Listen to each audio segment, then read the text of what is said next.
তো হ্যালো বন্ধুরা, দেখো এখানে আছে একটা বিলাইতি কাঁঠাল। তো এই কাঁঠাল দিয়ে আর মাছ দিয়ে রান্না করব। তো চলো তোমাদেরকে দেখাই। আগে কাঁঠালটা কেটে নিই। তো চলো। তো দেখো বন্ধুরা, ফাইনালি সেই কাঁঠালটা কিন্তু কেটে নিলাম।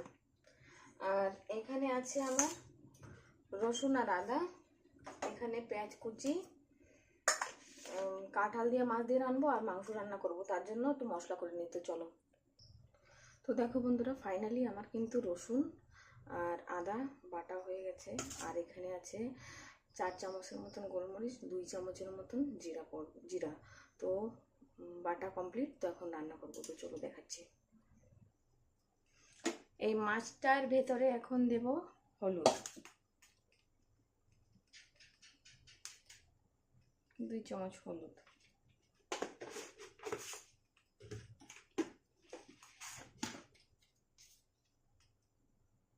1 চামচ 1.5 চামচ লবণ। আর কড়াইতে এখন তেল দিয়ে দেবো।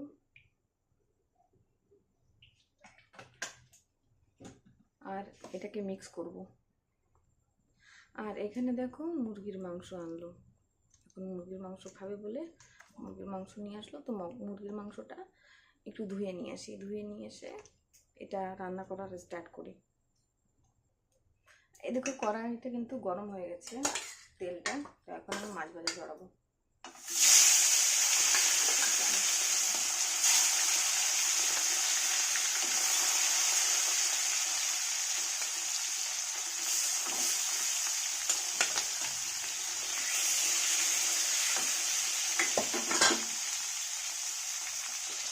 এদিকে কিন্তু সে মাংসটা ধুয়ে নিয়ে আসলাম। মুরগির মাংসটা সেদ্ধ করে ধোয়া হয়ে গেছে।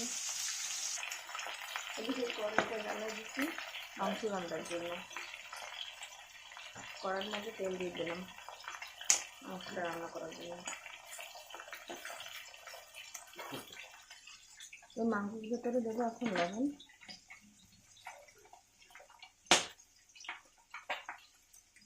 3 চামচ লবণ,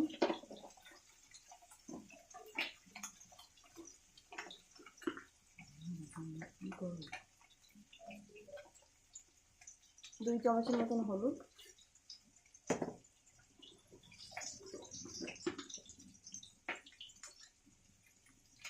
1.5 চামচের মতন মরিচ গুঁড়ো, আর একটু হালকা সরষের তেল। এর ভিতরে দিয়ে দিলাম পেঁয়াজ। এটা মিক্স করতে হবে এখন। এই তেলের ভিতরে মাছ ভাজা